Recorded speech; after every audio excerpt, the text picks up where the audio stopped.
The latest in Donald Trump's relentless campaign to get the Fed to lower interest rates. The president and Fed Chair Jerome Powell met at the White House earlier today. I cannot imagine either of them enjoyed that meeting. And the president told him he was making a big mistake by not cutting rates.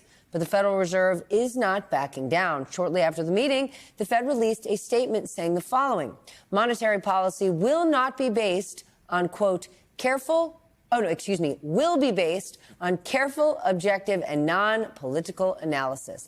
With us now, Rohit Chopra, former director of the Consumer Financial Protection Bureau and former member of the Federal Trade Commission during Trump's first administration. Ron and Sana still with us. Okay, we know, Rohit, that President Trump never wants to hear a no.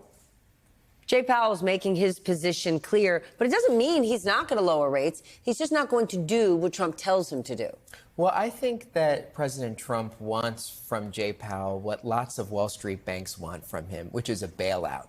So many things in the economy are going in the wrong direction. Mortgage rates are not lower. Cost of living is not lower. He is not getting what he wants.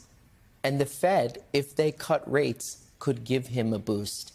And I think that's exactly what he wants from them. What do you think? The problem is it's when the Fed started cutting rates last year, long-term interest rates actually went up, not down. So mortgage rates went up along with the 10-year note yield. And so the president has to be a little careful about what he's asking for. We are starting to see some signs that the economy at the edges is beginning to weaken. The revision to first quarter GDP showed consumer spending was not as robust as we thought.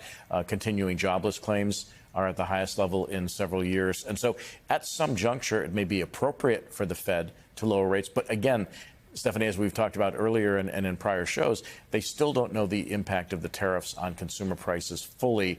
And so if it's inflationary in any way, shape, or form, and that to an extent overrides recession worries, the Fed's not cutting rates no matter what the president says. We don't know the impact of the tariffs because they haven't really hit consumers yet. But you know who knows what it's going to do? CEOs. Yes.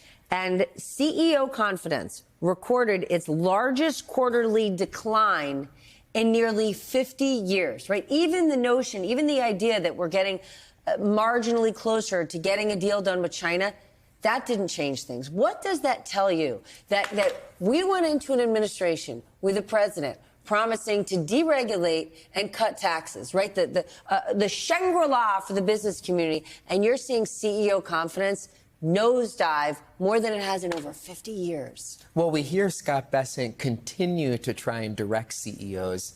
Oh, you're going to get your tax cuts. Oh, you're going to get your deregulation.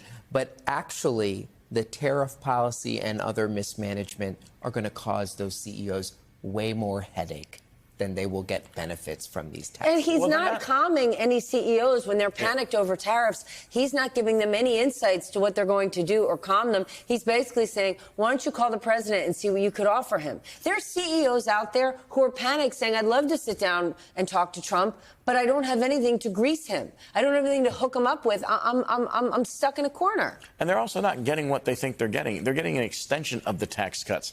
We have not heard yet that they're going to lower the corporate rate from 21 to 15%, as was promised last year. I don't believe that's in the bill. And so we're getting an extension of existing cuts. We're getting cuts on tips, Social Security, and overtime. That does not help employers necessarily. And so businesses have reason to be worried that they're not getting some of the things that they were promised. They may get more deregulation. I can assure you that if and when that happens, that is not going to be good for the economy. We've seen deregulatory periods in the past that have led to either financial crises or disruptions in economic activity that at the moment we're not currently forecasting, but they will come.